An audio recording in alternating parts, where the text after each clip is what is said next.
சாதம், உப்பு பருப்பு, அவரைக்காய் பொரியல், உருளைக்கிழங்கு பொரியல், கூட வடகம். இதுதான் லஞ்சாக இருந்தது.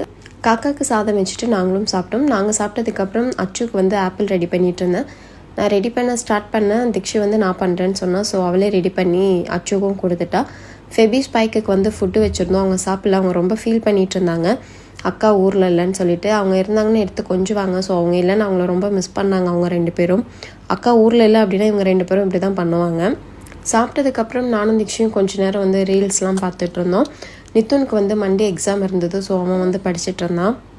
ஈவினிங் போல் நானும் திக்ஷியும் பரிதாபங்கள் பார்த்துட்டு இருந்தோம். அதுக்கப்புறம் ஈவினிங் வந்து நான் அச்சுக்கு வந்து அரிசி கஞ்சி தருவேன். ஸோ அதை ரெடி பண்ணுறதுக்கு போயிட்டேன்.